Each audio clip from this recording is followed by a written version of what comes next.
It only remains for me to tell you a bit about myself.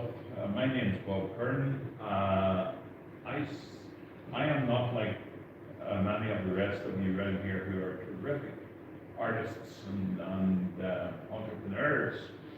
I started drawing in the back of my homework book. And I suddenly realized my first strip was a thing called Willie and the Automatic Pope, which was about a boy who goes and finds that the Pope is a robot and is renewed every so often. I see Andrew gazing in amazement because he knows because he knows that it's true. However, my teacher did find it, and I got 2 weeks detention. So I gave up drawing after that. I grew up reading comics. I lived out in the country, and as was mentioned yesterday, Red Man delivered comics to my grandmother's shop, so I got the comics. But I drifted out of Northern Ireland and finished up in America, for various reasons. Firstly, I should say I finished up in Canada. I was planning to work as a coal miner.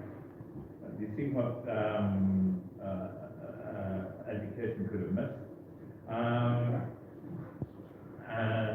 And I finished up in Vancouver. And I finished up sleeping on the floor of a paper called the Georgia Strait, which ran out of Carroll Street in Gastown in Vancouver, and was continually raided by the police, simply because it published stuff against the Vietnam War, which was going on down in the United States. But much more importantly, published all of the drug prices. So the Vancouver police raided it from time to time. In fact, if I can digress for 1 wee minute, it was the first time, I think, not the last time, I ever saw a policeman taking the bribe. We were working at this. I was working in a club at the time. And a policeman, the Vancouver police, pulled up outside, walked across and said, "Can I inspect your membership?" And I says to the guy, "What should we do?" We didn't have much membership. He says, "How much money do we have in the thing?" So I counted out so many Canadians. Stick it in an elastic band. So I put it in an elastic band. The policeman came in. He went back to the car for something, took off his hat, placed the hat over the top of the money. Inside the hat was chewing gum. And as he lifted it, put it back on his head, he lifted the money with it.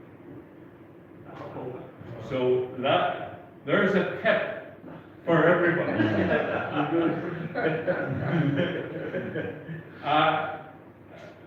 The place was raided so often that I became very worried, because if the other guys there were arrested, they would be given a smack on the wrist.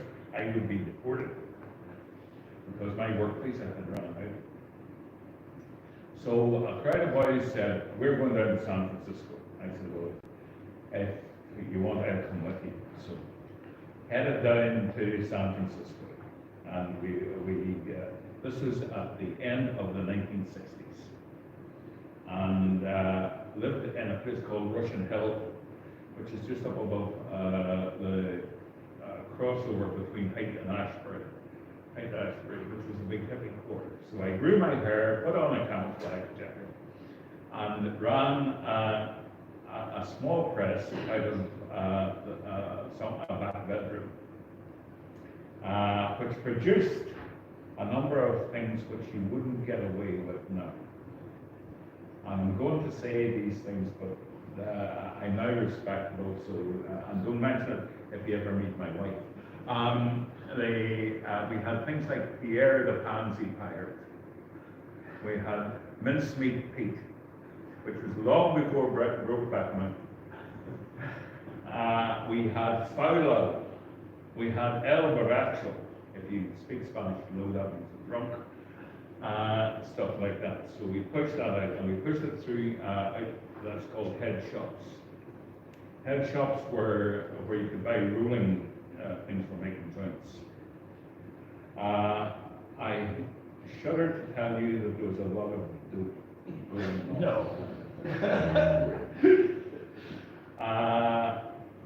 I realized the error of my ways. I went to Sausalito, where I lived on a houseboat, and did the same thing. Lived in Galilee Harbour. I then took a break from comics and went to North Africa, where I lived in the Spanish enclaves in northern Morocco, and went down into northern Tunisia. But then went to Amsterdam, where I met up with the guys who were running Apple, a guy called Rob van Bavel. And at that time, Apple was getting a grant from the Dutch Ministry of Culture. So we ran, I had attempted in America to run a thing called Full Moon Press. This was after a disco, which was run in a Canadian, dare I say, strip joint.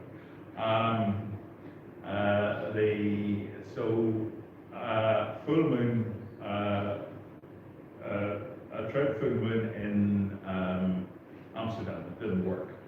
So I came back intending to stay 6 months and head up to India to photograph, because at that time National Geographic were offering £1,000 for anybody who could photograph the footprints of the Yeti.